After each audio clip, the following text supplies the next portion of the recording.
So hey guys, welcome back to the channel. This is a story about what if Naruto snaps at the Kakashi Chunin exam. Part 2. If you guys enjoy this what if and want to see part 3, comment down below. And let me know before I start. Please do support for more awesome content. And leave a like and don't forget to subscribe to my channel. And also share this video with your friends. And check out the description. And check out my playlist. So let's start the video. The crowd watched with bated breath as the two genin stared at each other. Those that heard and saw what Gaara could do knew that he was strong. He was a genin in rank only, his skill was far better. Combine that with what they saw Naruto do against Neji, they knew that this would be an amazing match. Meanwhile, Naruto was going through various strategies in his mind. He knew that only greater speed would allow him to engage Gaara in close combat, speed that he had. He was certain that he was as fast, if not faster, than Rock Lee without his weights. The only problem was that if he was caught by Gaara's sand, he could be crushed instantly. Ninjutsu it is, then but which one? Naruto knew only two elements that were superior to Gaara's sand, water and lightning. He didn't know any water techniques and he regretted that right now. That was actually the best element for this match, since he would only have to cover Gaara's sand with water and all his sand would be useless. Lightning though, he had and he was glad for that. His lightning techniques would easily penetrate Gaara's sand because of its earth element attribute. He didn't know how far his lightning techniques could help him against Gaara, but there was only one way to find out. Not wasting any more time, Naruto created 5 shadow clones and sent them to Gaara. Each clone seemingly charged recklessly to their deaths, but there was something underneath all of that. The clones had only one purpose, to see what Gaara could do.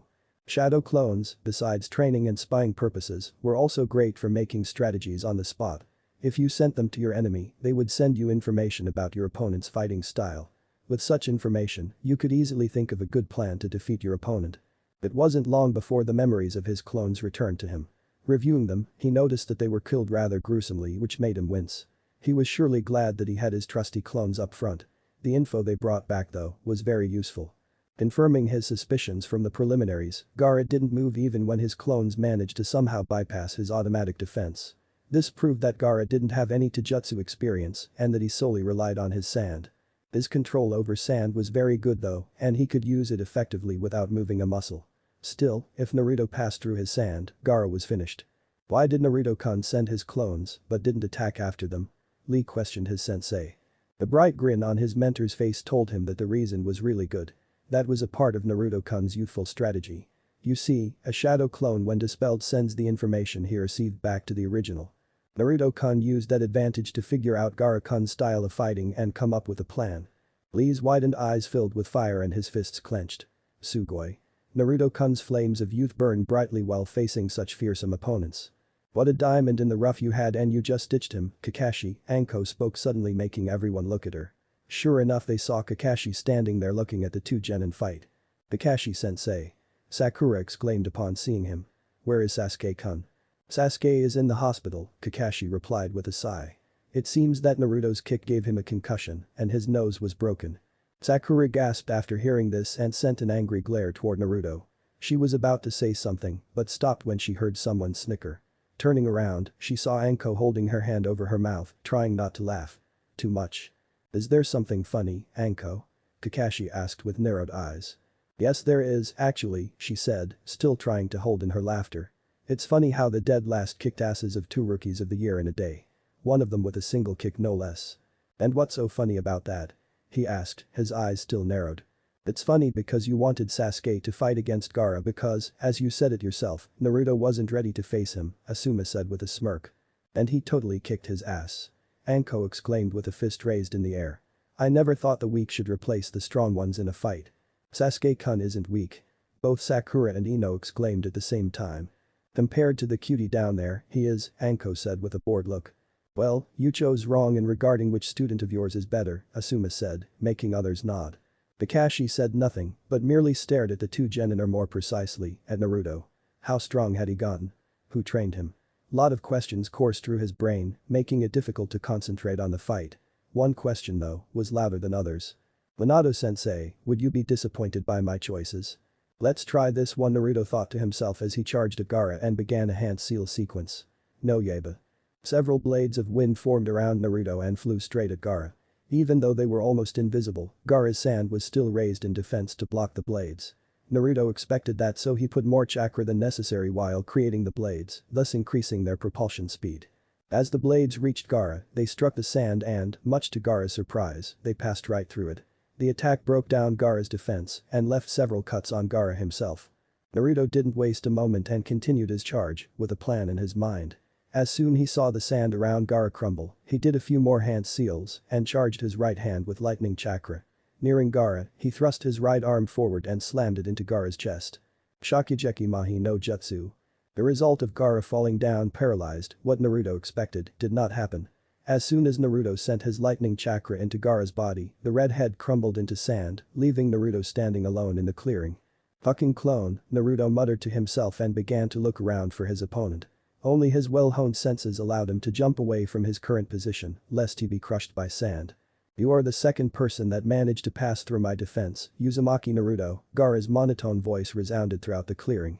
"You are worthy for me to prove my existence. Mother will feast on your blood today." Naruto finally spotted Gaara, who was standing at the edge of the arena, with his hands in the air. The ground shook slightly and Naruto could feel chakra coursing through it. Suddenly, a wave of sand began to rise in front of Gaara, something that Naruto didn't expect. "Oh shit," Naruto muttered as the sand began to climb over him. "It's over." Gaara shouted maniacally with a bloodthirsty grin on his face and slammed his hands on the ground. The sand that was above Naruto dropped down loudly, covering the entire arena. Gaara wasn't over though, and the sand condensed as he uttered two words. "Sabaku Taiso." Everything went silent as Gaara slowly rose with a manic grin on his face. "Then no way," Sakura muttered. "Is he dead?" Kiba asked with a tinge of fear in his voice. "No. Naruto-kun can't be dead." Hinata thought to herself, tears threatening to spill from her eyes. They watched the sand with wide eyes. They didn't know how to react, or could they help the blonde who was currently under all that sand. Kurenai held a hand over her mouth while Anko clutched her trench coat. "He can't be dead." Anko exclaimed suddenly. "That's it, the unpredictable brat who painted the monument in broad daylight." "I sure hope you're right, Anko," Asuma said quietly, his eyes never leaving the field. Suddenly, a surge of chakra was felt by everyone and the sand on the field began to vibrate. Everyone looked hopefully, wishing that Naruto would just jump out of the sand. At the spot where Naruto was standing before the sand crushed him, the sand began to swirl inward and sink before a figure jumped out. Gasps of relief were heard as Naruto landed on the sand, completely unscathed. The fight was still on. "Man, that was close," Naruto said before stretching himself. "How?" Gaara asked, his grin turning into an angry snarl. "You couldn't have possibly survived that." "I'm resourceful," Naruto said matter-of-factly. "Good thing I managed to time my release with Gaara's attack. If I sent my lightning chakra at the wrong moment, I'd be crushed." The snarl on Gaara's face only intensified when he heard Naruto's response. Nobody ever managed to survive this attack. Rock Lee was lucky that his sensei jumped in and saved him, otherwise he would be crushed as well. He raised his arm to send his sand at Naruto, but the shake of the blonde's head stopped him. "I won't let you do that anymore," Naruto said, and Gaara's eyes widened. Lightning coursed through Gaara's body, burning his skin under that sand armor as a second Naruto emerged from the ground behind him and used his Shigeki Mahi to attack him. Gaara couldn't believe it. First, he survives his strongest attack and now he gets behind him without Gaara noticing. It was frightening to say the truth. Gaara never got hurt, he always had his sand for protection and now he gets hit by a that rendered him useless in a single moment. A blood-curdling scream of anguish escaped his throat as the electricity burned his skin. Naruto didn't let up his attack for 30 seconds, long enough for him to completely neutralize Gaara. Ignoring his screaming, Naruto increased the amount of chakra, thus increasing the intensity of electricity, burning Gaara even more. Finally, after what seemed like eternity for the redhead, Naruto pulled back, letting Gaara to slump on the ground, unable to move. "It's over," Naruto said to the proctor who jumped by them with an amazed look on his face. Genma nodded mutely and turned to the crowd to announce the winner. "The winner is Yuzu." "No." Gaara interrupted him with a loud shout. "You will not take this away from me. I will prove my existence." As he said that, dark chakra began to seep out of him, coiling around him like a snake around its prey. The sand from the field began to stick to Gaara's body, turning him into some sort of a monster. The grin on the redhead's face did nothing to refute that claim. "Mother will have your blood, Uzumaki."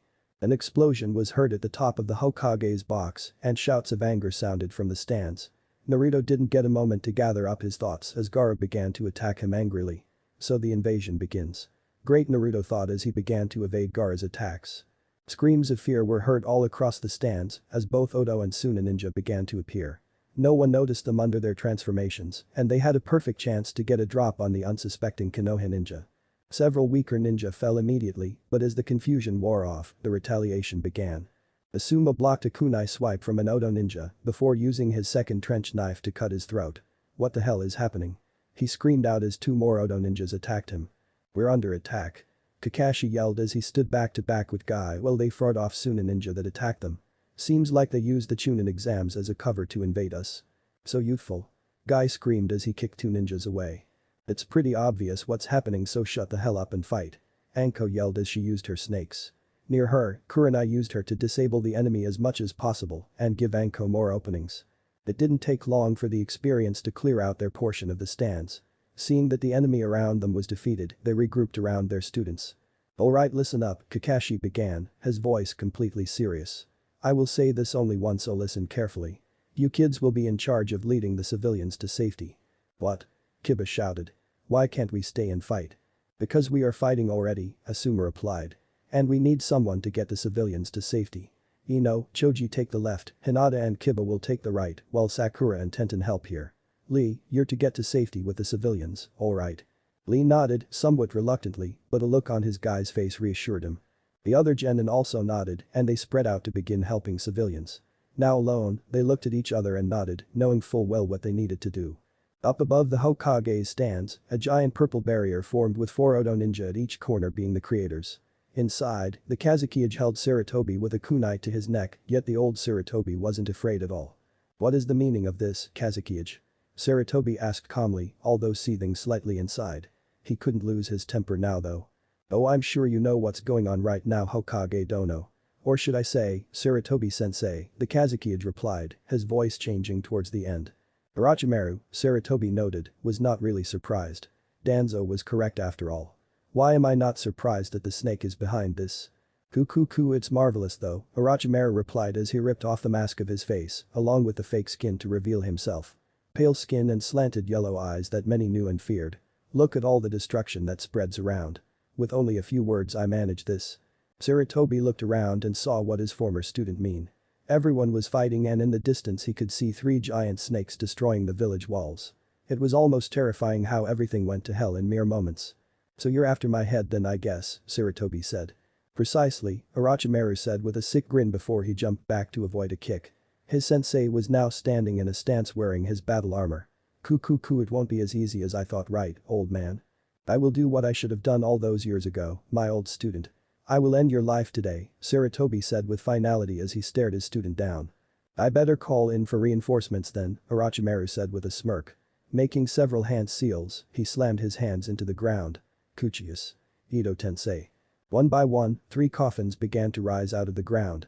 As 2 were fully out, Sarutobi sent a barrage of shuriken to stop the third one. The 2 coffins suddenly opened and 2 figures stepped out. No. Sarutobi gasped as he looked at the 2.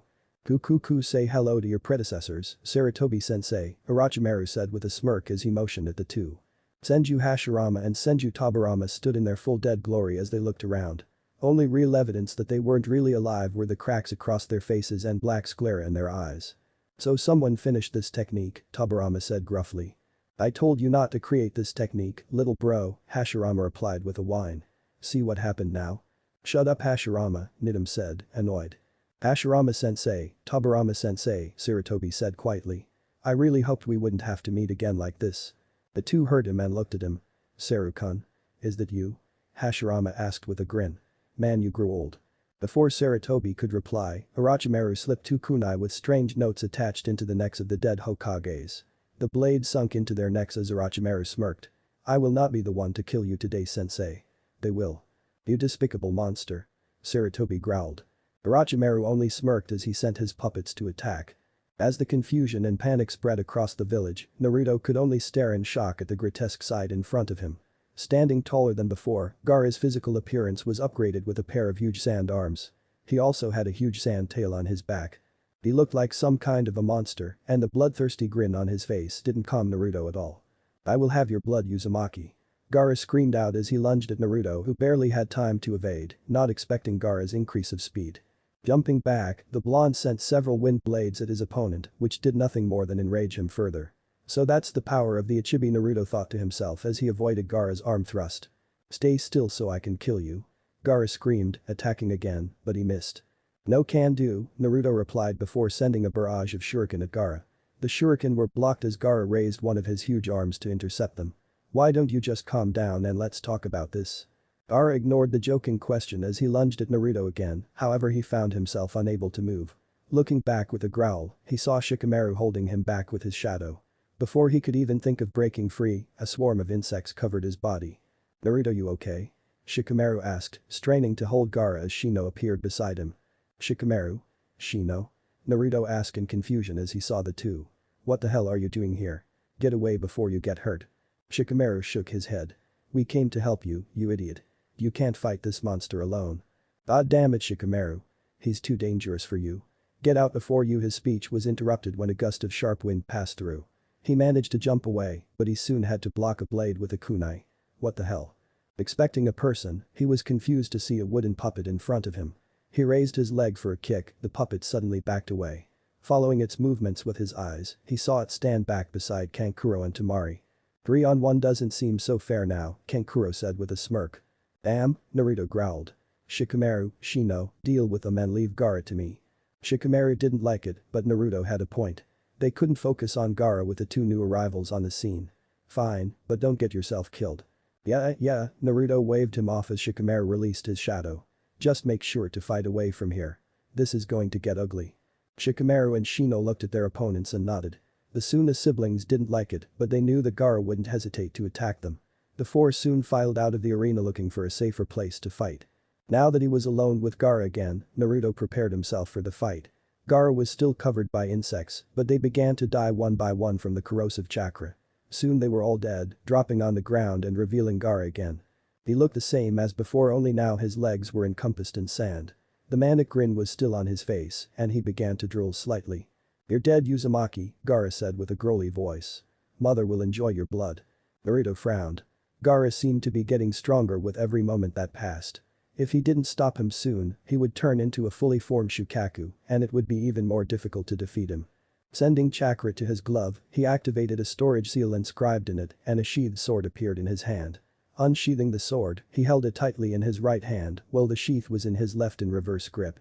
The sword was a standard Anbu Ninjato with a black sheath. Let's dance, he said and channeled lightning chakra in his blade as they charged at each other. Naruto was faster than Gaara, which was evident when he ducked under Gaara's huge arms and with a spin, cut one off. Gaara screamed and swung his other arm at the blonde, but Naruto used the sheath to swipe it aside as he cut it off as well. Now that his opponent was armless, Naruto went in for the kill, only to be knocked back by the tail on Gaara's back. Slightly surprised at the unexpected move, Naruto managed to right himself in the air before dropping on the ground in a crouch. His body hurt from the hit, but it wasn't anything that would last. You will prove my existence. Gaara screamed as his chakra spiked. More sand enveloped his body, and soon he looked like a miniature version of the Ichibi. The monster snarled and attacked the blonde again, with more speed and ferocity. Naruto began to avoid Gaara's attacks. They weren't precise, but they were fast and ferocious, and if a single one hit, it would spell trouble for the blind. Finding an opening, Naruto batted one of Gaara's arms with his sheath and thrust his sword into Gaara's chest. The mini Shukaku screamed in anguish as Naruto rotated the blade in his chest for good measure. The blonde prepared to pull the blade out, but he had to let it go and jump away before he was crushed. But the blonde away, Gaara pulled the sword out of his chest and snapped it in two before tossing it away with a snarl. Frowning as he saw his sword being broken, Naruto tossed the sheath away as he considered his next move. With his only weapon broken, he had to use ninjutsu until the end. Gaara's thick sand would render his kunai and shuriken useless, even if he charged them with wind chakra. His musings were cut short, however, when a barrage of sand shuriken began to fly toward him. He quickly jumped away, but the barrage didn't stop. As he dodged the shuriken, his hands flew through hand seals. Putin. To top a strong gust of wind flew out of Naruto's mouth at the shuriken, stopping them and sending them back towards Gaara. Wasting no time as he saw Gaara cover his face, Naruto flew through hand seals again as his hands became encompassed with wind chakra forming two sharp blades. Putin. Kazakiri. With a swipe of his arms, Naruto cut both Gaara's arms off again before spinning around and slamming both of his hands in Gaara's chest. Gaara screamed in pain as blood began to seep through the wounds. Naruto didn't let his hands leave the reed as he channeled lightning chakra through them. Gaara's gurgling screams became even louder as the lightning spread through his body. Using last ounces of his strength, Gaara moved his tail behind Naruto, wrapping it around the blonde and throwing him away. As Naruto hit the arena wall, Gaara's chakra spiked again. "I'll kill you, Uzumaki." Gaara screamed as the form began to increase in size. Soon he was taller than the arena itself and almost as wide. Gaara screamed to the heavens as his body emerged from Shukaku's head, his eyes filled with madness. This is the end. Tanuki Nari no Jutsu. Gaara's form slumped as if he was knocked out and Shukaku's eyes gained life. "I'm finally free, hahaha." The giant screamed. "I will kill you all." Naruto could only gulp as he gazed at the towering form of Shukaku. Oh, fuck. All around the village, the battle stopped for a moment as all heads turned towards the giant beast in the arena. Everyone shook slightly in fear as the venomous chakra could be felt, but the invading forces soon began to retaliate even stronger now that they saw their trump card activated. Jiraiya frowned as he stood atop his giant toad, fighting against the snakes. He needed to clean this up fast so he could stop Shukaku from destroying the village. He was the only one with enough knowledge to stop a. Jiraiya-sama, the Shukaku broke free. Ibiki yelled from the ground. "I can see that." Jiraiya yelled back. "I have to stop the snakes first before I can do anything about the Tanuki." Ibiki nodded and sent his men to better aid Jiraiya. "Kukuku," Orochimaru chuckled as he saw Shukaku break free. "Looks like the village is in danger, Sarutobi-sensei." Sarutobi looked outside with a grave expression as he saw the giant tower over Naruto. As strong as the boy was, the old man wasn't sure he could defeat them. He couldn't help him however, as he was defending himself from his two dead teachers. "Damn it, Orochimaru. How low can you go?" "I don't know, sensei," Orochimaru said with a smirk. "We will see, nah." Sarutobi growled as his hands formed some hand seals. "It's time I end this." Two clones appeared beside him as he prepared his final technique. Shiki Fujin. As Shukaku's laughter bellowed across the village, Naruto was cursing to himself. How the hell would he be able to defeat a demon taller than a damn building? He soon had to avoid being stomped by one of Shukaku's giant legs as the beast began to attack again. "Stand still, you puny human, and let me squash you." Shukaku bellowed through his laughter as he continued to stomp. "No fucking way, you overgrown Tanuki." Naruto shouted back. "John." The beam of lightning flew out of Naruto's mouth straight at Shukaku, hitting the beast in the chest. They screamed, more out of anger than pain, and in retaliation, kicked the blonde away. Naruto screamed in pain as his body flew through the air before hitting the back wall of the arena. He dropped on his knees, coughing blood. "How the hell can I beat him?" he asked himself, coughing blood. "He's too fucking big. Wake the container and it will fall." Naruto froze as he heard the voice in his head. "What the fuck? Who the hell are you? Shut up and do as I say." The voice said again, this time sounding annoyed. "Well, how the fuck can I reach him to wake him?" Naruto asked in a strange voice. "If you didn't notice, he's enormous." The voice chuckled. "Jump." Naruto could only stare in confusion before he heard something flying toward him. As soon as Naruto dropped to his knees, Shukaku roared in laughter. "No puny human could ever hope to defeat me." He was about to go over and crush the blonde when he heard him talking to himself. Angered by being ignored, the beast sucked in air before slamming a fist in his stomach. Futen. Rinkuden. Time seemed to slow down as a giant air projectile flew towards Naruto. He watched in shock as it neared, knowing that he would be in serious trouble if the attack hit. He didn't know what to do, he had no way to escape the massive ball of air.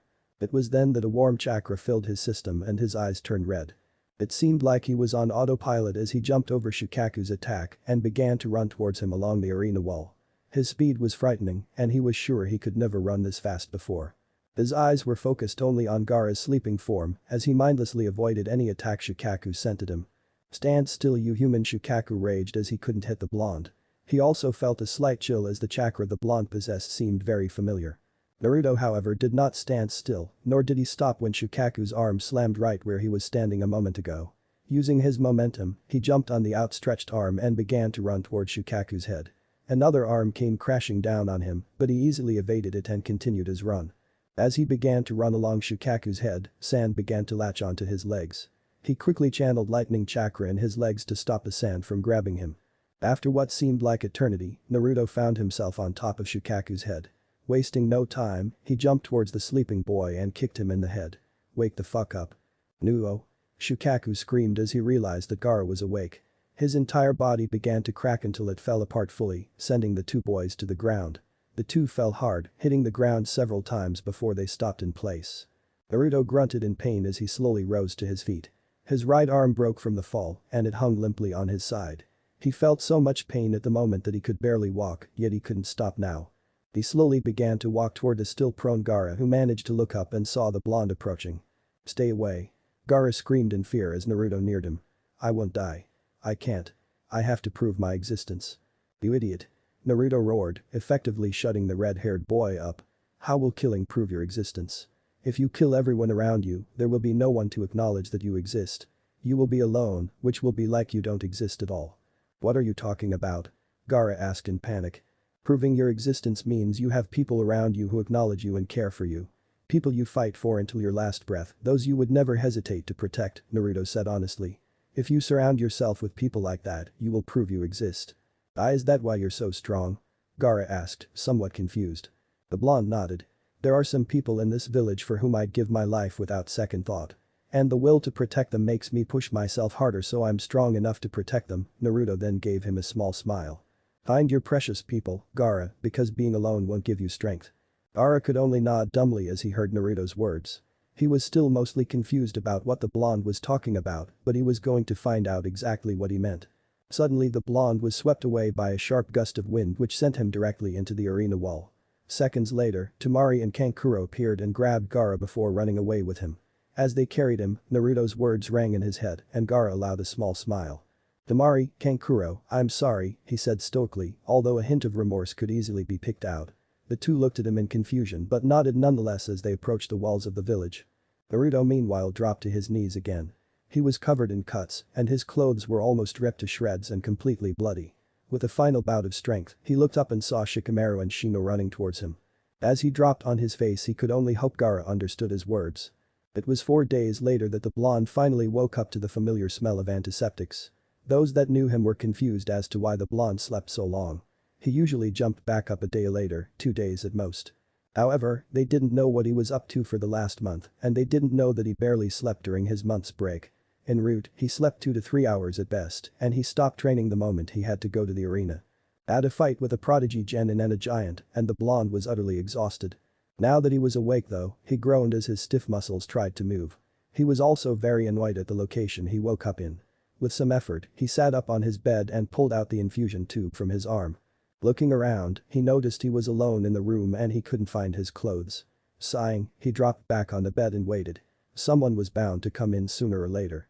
And not even a moment after he thought that, the door opened. A silver-haired man with a face mask entered with his familiar eye smile. Yo. Kakashi, Naruto said blankly without even looking at the man. The hell you want? To apologize, Kakashi replied with one of his rare serious expressions as Naruto looked at him in confusion. I failed. I know that doesn't mean much and I'll understand if you never forgive me, but I had to say it. Naruto looked at him blankly before nodding. Alright, he said much to Kakashi's surprise.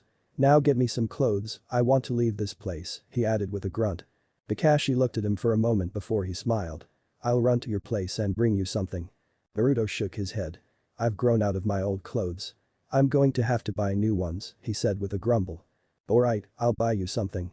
I'll be back soon, Kakashi said and turned around to leave only to be stopped by Naruto's voice. I haven't fully forgiven you, Kakashi. One day I might, but not anytime soon. Kakashi could only nod as he left the room. Now alone again, the blonde had to fight boredom. He couldn't go back to sleep since he wasn't tired anymore and he couldn't leave without clothes. Fortunately, another person came to visit him.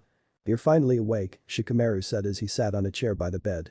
I think this is the longest you slept in forever, he added with a chuckle. Naruto snorted.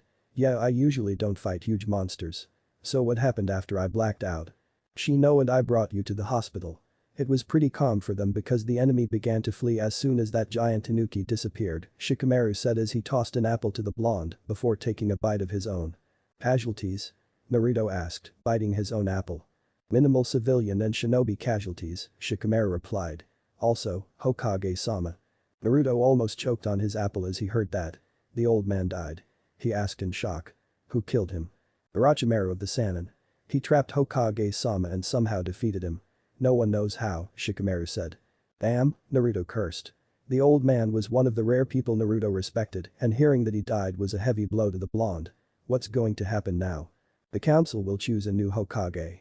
Most likely it will be Jiraiya-sama, Shikamaru said. He was also saddened by the death of their leader.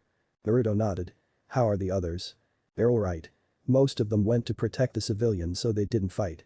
Sasuke woke up a day later and he was pissed though, Shikamaru said with a smirk. Kakashi-sensei had to stop him from killing you in his sleep, he might have exaggerated there, but with Sasuke you were never sure. Idiot, Naruto said with a snort. He sighed then. When is the funeral? It was yesterday, Shikamaru replied. I missed it, Naruto said with a sigh. Shikamaru could see how this was hitting the blonde hard and he put his hand on his shoulder. Hokage-sama died protecting his village. I'm sure he couldn't wish for a better end. Naruto could only nod at that. He knew how much Sarutobi loved Konoha and he would give his life for the village without a second thought. Sighing, he realized that wallowing won't do anything other than spit on the dying man. If he could see Sarutobi, he would be smiling now. With that, the two moved on to a happier topic as they waited for Kakashi to return. In a moderately sized room located in the Hokage Tower, a council meeting began. The clan heads and civilian representatives were both present and waited until 3 final members arrived. Somber mood could be felt in the room, its occupants still saddened by the loss of their leader. Soon the door opened and 3 figures entered. Midokado Himura and Udatain Kaharu were the first to enter. Both were old veterans, serving with Sarutobi during the war. Their features were schooled and their postures commanding. Having been the main contributors to many village matters, they considered themselves very important assets of the village. Only the civilian side of the council showed them respect, however, since the clan heads often found their actions unreasonable and unnecessary. Behind them, Danzo entered. He carried himself proudly, no emotion shone on his aged face. There was begrudging respect from the clan heads for the man as he was very powerful and held Konoha's safety above anything else. That's where the respect ended because many were against his methods and especially the root program. The 3 took their seats and looked over the room's occupants.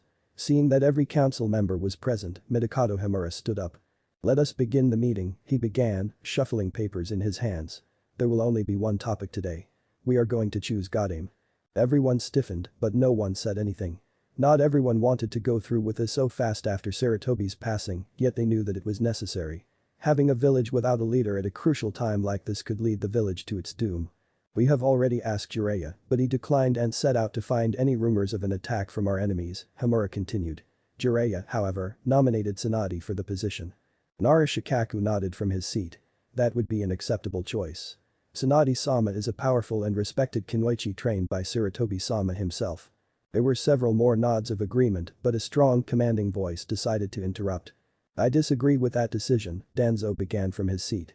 Tsunade hasn't been seen for over 15 years and she spends her days drinking and gambling her inheritance away. If anything, she should be marked as A. She is not suitable to lead the village. Clan heads frowned, wondering where he was going with this.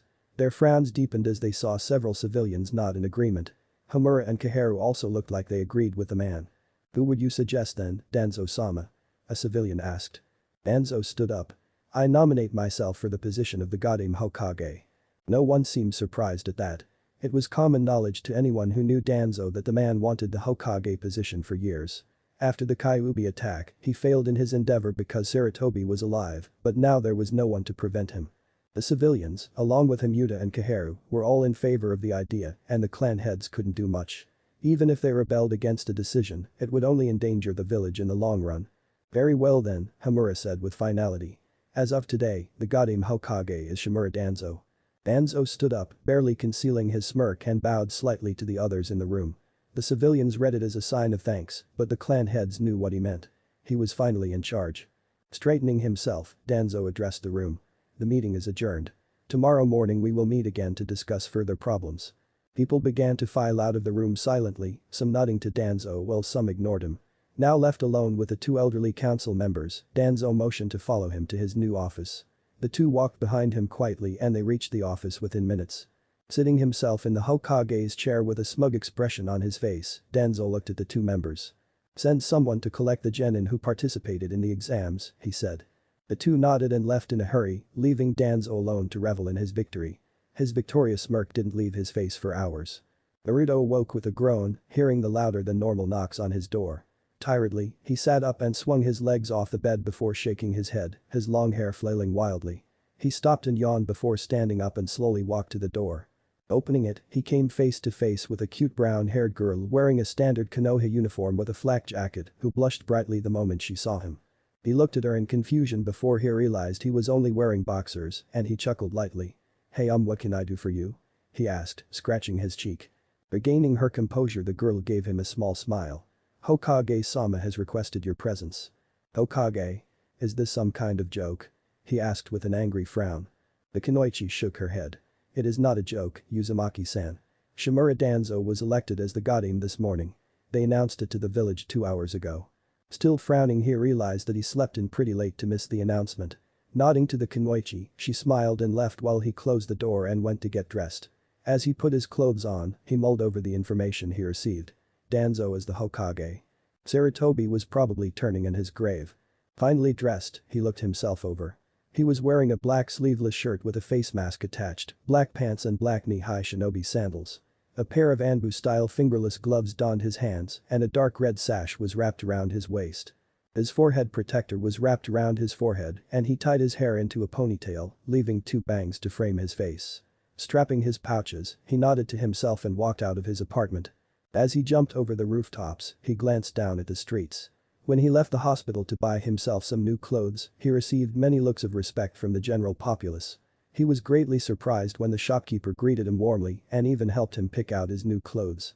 Apparently saving the village from a giant demon would change their opinions of you. It didn't take him long to reach the Hokage Tower and he swiftly walked the steps to the office. Knocking on the sturdy door, he waited until he heard the call and entered. Inside, he found several more people other than the newly appointed Hokage. Kakashi, Kurenai, Guy and Asuma stood with Sasuke, Shino, Neji and Shikamaru in front of them. He had a general idea of why he was here, so he took a spot next to Sasuke, who shot him a hateful glare, and waited. Danzo looked over each genin before nodding. First off, congratulations for reaching the 3rd exam, he said with a fake voice of praise. My advisors and I have evaluated your performances and decided on the promotions. 5 genin stood on attention, waiting for the results. Only 2 of you were found worthy of the promotion. Nara Shikamaru, congratulations on the promotion. The genin in question looked shocked for a moment before nodding. Thank you, Hokage-sama. Normally, he would complain, but Danzo scared the hell out of him. He walked to the desk where Danzo sat and bowed before moving back before his sensei. Danzo's eyes scrutinized the other 4 genin before locking on one of them. Next, Uzumaki Naruto. Congratulations on your promotion. If Naruto was surprised, he didn't show it. He walked up to the desk and bowed. Thank you, Hokage-sama. Looking back at Danzo's face, he saw a strange glint in the man's eyes, but he ignored it for now and moved back to stand in front of Kakashi, ignoring Sasuke's fuming expression. Danzo looked once more at all of them. Dismissed, he said in a commanding tone, and with small bows, the shinobi left the room. As soon as the door closed behind them, Sasuke bolted away, leaving them all behind. Kakashi sighed at his student's behavior before looking at the others with his usual smile. Wanna grab a bite to eat to celebrate the promotions of our 2 new? Wouldn't you want to do that with your team? Kurenai asked with a confused expression. Well, you've seen Sasuke, he motioned at the empty hallway where the boy was only a few moments ago. I can ask Sakura to come though. Still, the more the merrier, he finished with a smile. Asuma nodded. Sure, I'll grab Choji and Ino and we can go, he said smiling. Excellent, Kakashi said happily before looking at the 2 others. What about you guys? Some other time, Kakashi, Guy replied. Neji and I are going to visit Lee in the hospital. Kakashi nodded and looked at Kurenai, who shrugged. I don't see why not. I'll find Kiba and Hinata and see if they want to go as well, she said with a small smile. Excellent. Kakashi exclaimed. Let's meet at that new barbecue place in half an hour then, the other nodded and they all began to leave. As they watched them leave, Naruto and Shikamaru stood silently in their place. They didn't even ask our opinion, Naruto flatly pointed out. Shikamaru sighed in reply. Troublesome. 30 minutes later, 6 genin, 2 and 3 occupied a private booth at the restaurant. They placed their orders and sat down, 2 newly promoted being the center of attention. Shikamaru grabbed himself a flak jacket on the way out of the tower, while Naruto chose not to wear it. He simply didn't need it. I can't believe you 2 of all people became, Ino said in disbelief as she rested her head in her palm. Not like we asked them to promote us, Shikamaru grumbled in reply. It's going to be even more troublesome from now on. Asuma laughed next to his student and patted his shoulder before lighting a cigarette. Come on, it's not that different from being a genin. Just make sure you don't slack off or you'll end up guarding the gate. For a lazy ass like him it would be a perfect job, Naruto said with a snort and, much to everyone's surprise, lit his own cigarette. Exhaling the first satisfying smoke, he looked at the stunned people around him and put his pack of cigarettes back in his pouch. What? Naruto, you smoke? Kakashi asked, his voice full of surprise. At Naruto's nod, he blinked. Since when? Since I was 7, Naruto replied matter-of-factly. Why? 7? Why didn't I know about it? Kakashi asked, still shocked. Because I never smoked in front of you, Naruto replied with a shrug. Why would I even tell you? You just take away my cigarettes. And I can't take them away now? Kakashi asked with a raised brow. You can try, the blonde replied with a smirk. The next moment saw Kakashi tossing Naruto's pack in the air with one hand, smiling victoriously. As he looked at Naruto expecting a look of shock, he didn't expect the boy to hold a copy of Icha Icha Paradise in his hand. Mouth open in shock, Kakashi simply pointed at the book making Naruto smirk. Remember, you didn't take away my lighter, the blonde said in a sing-song voice. Kakashi's eyes widened at the implication, and he quickly tossed the pack back to Naruto who laughed and put the pack in his pouch, but didn't return the book. My book? Kakashi said edgily while extending his hand. Hang on, the blonde said as he opened the first page of the book. I want to see what's so special about this book. Then he began to read. And didn't stop. Others gaped at the sight of Uzumaki Naruto reading a book. His eyes darted left and right along the pages so fast that the Uchihas would be stunned. His cigarette was burning out in his hand as he was fully immersed in the book. Finally stopping after he read the entire first chapter in mere minutes, Naruto looked at Kakashi with a strange glint in his eyes. This is amazing, he breathed out dreamily. The plot, the characters, the smut. They feel so real. Kakashi had the same glint in his eyes as he locked eyes with his student. It is, isn't it? Many don't see the perfection that is Icha Icha. They're idiots, Naruto replied. This is gold. Perverts, Kurenai said while pinching the bridge of her nose. The two turned to look at her.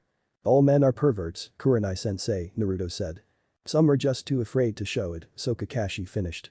The red-eyed beauty looked at them blankly. Their food then arrived and the conversation topic changed. They chatted about this and that and joked around.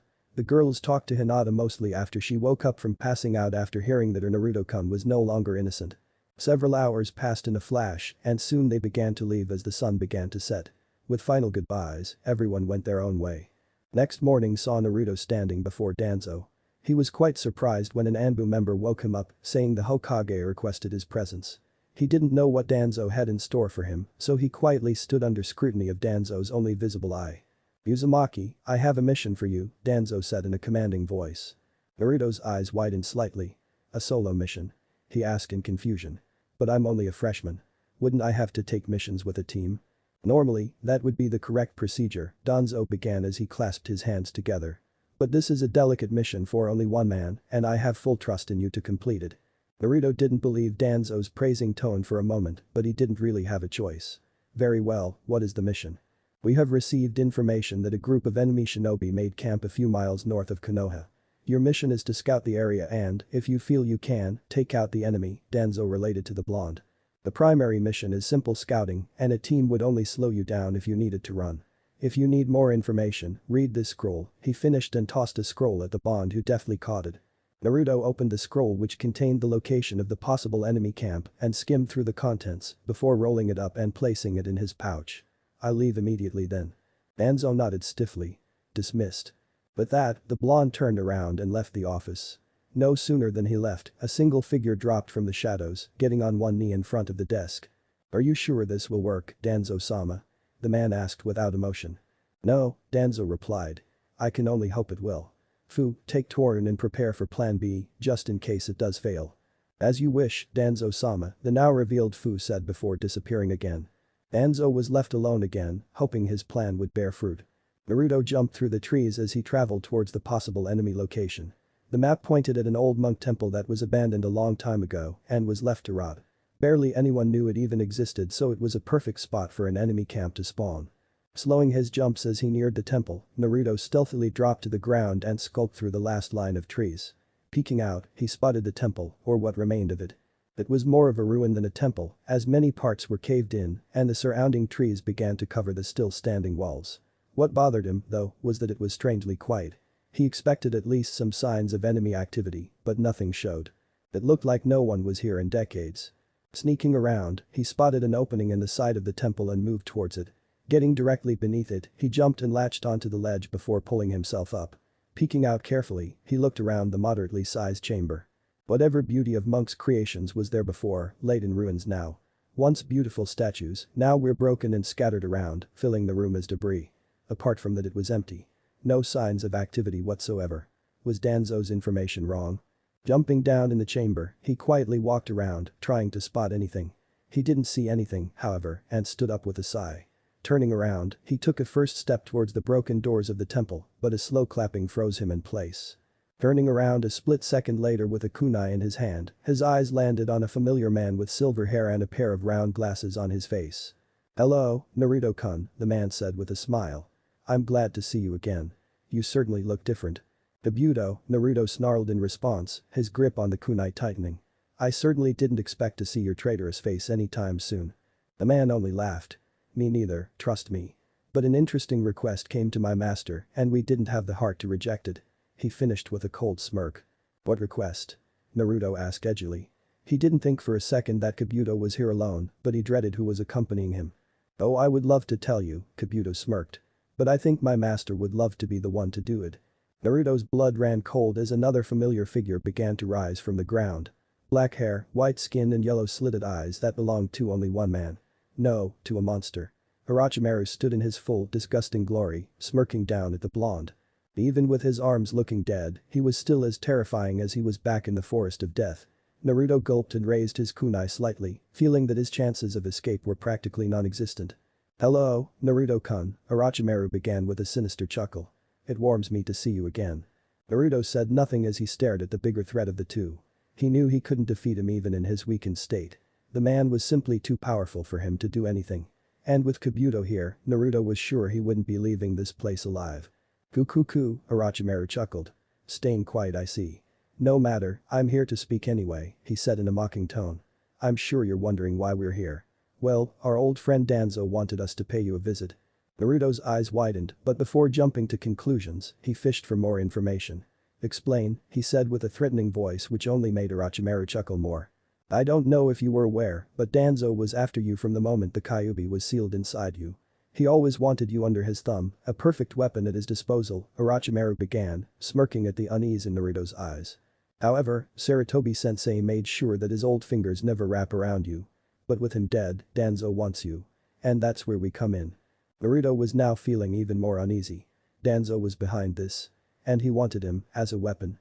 "What is your purpose then?" "Danzo is the Hokage now so I'm under his command by default. But old Danzo wants his weapons emotionless, without free will, and ready to follow any order be it moral or immoral," Orochimaru replied with an evil smirk. "And we both know you wouldn't kill kids, even if you were ordered to.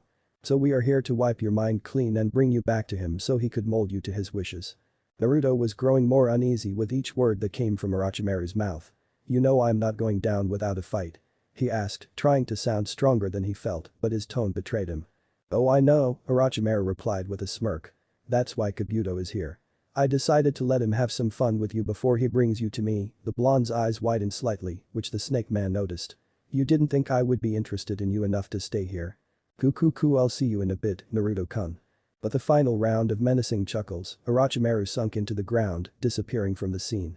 Two remaining ninja watched each other, one with a calculating look, other with a condescending smirk. "Shall we begin?" Kabuto asked. Without a word, Naruto charged at the man, his kunai ready. Kabuto smirked and pushed the glasses up his nose and pulled out his own kunai before charging as well. The two met in the middle of the chamber, their blades clashing. Naruto glared at the man with a newfound resolution. Now that Orochimaru was out of the picture, he had a much bigger chance to leave this place alive. He had to give it his all and go in with the intent to kill. Without wasting a moment, he pushed Kabuto's kunai and swung his left fist towards his stomach. Kabuto easily blocked it, but he was unprepared when Naruto suddenly spun around and threw a kick at him. Raising his arms, Kabuto blocked the kick with his forearms, but was still knocked back by the strength of the kick. "You have gotten stronger, Naruto-kun," Kabuto said as he flexed his arm muscles. The kick was strong and it even hurt slightly. "But it won't be enough." "We'll see about that," Naruto growled and charged again. Kunai met with a clang, and the two continued their deadly fight. With each punch that hit home, a kick was the answer. They seemed equal in power and skill, as neither could gain edge on the other. Kabuto was smirking all the way, like he was only playing with the blonde. As Naruto threw a kick, Kabuto's smirk widened and his hand swiped Naruto's thigh. The blonde winced in pain and jumped back holding his thigh. "What the hell?" he asked as he watched Kabuto's now glowing hand. He could already feel the injury in his leg heal, but seeing no sign of damage on his leg worried him. "The Kura no Mesu," Kabuto answered. "With this technique, I can cut up your insides with ease. I wonder how your advanced healing will respond to this." Naruto growled and jumped back, already going through hand seals. "John." A beam of lightning flew out of his mouth, heading towards Kabuto, but the man avoided it and charged at the blonde again. Naruto quickly leaned back, enough to avoid Kabuto's chakra scalpel going for his neck. If that hit, he would most likely lose because even the Kyuubi couldn't heal a cut windpipe fast enough. Kabuto was fighting fiercely, sending Naruto on the defensive. The blonde didn't have any means to defend himself from the scalpels other than dodging, and any counterattack was rendered useless. Each time he tried to fight back, Kabuto would swing his other hand towards Naruto's vital spot, sending him back on defense. With that strategy, Kabuto managed to land several blows on Naruto. The blonde was lucky that only his arms and legs were cut because those were the easiest to heal. Several times, he had to let his arms or legs be cut so he could defend a vital spot, but the attacks were wearing him out. Kabuto feigned a swipe towards Naruto's head, and the blonde raised his arms to block. Kabuto smirked as the blonde fell for the trap and kicked him hard in the stomach. Naruto staggered back with an arm on his stomach. Kabuto didn't let him recover as he charged and cut along Naruto's left forearm. The blonde grunted in pain and jumped back to gain some distance. Kabuto led him. "You're still too weak, Naruto-kun," the bespectacled man goaded.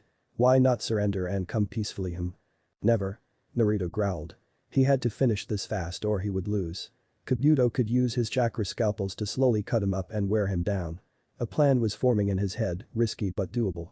Naruto charged again as he began going through hand seals. Kabuto smirked and charged as well, his glowing hands prepared. They met in the middle and Kabuto's hand sliced along Naruto's stomach, cutting up his insides. The blonde spat blood but didn't stop and raised his wind-encased hand, slamming it straight through Kabuto's neck. Kabuto's eyes widened and his mouth opened in a soundless scream as he felt unimaginable pain. His arms fell limply to his sides as his body practically hung on Naruto's arm.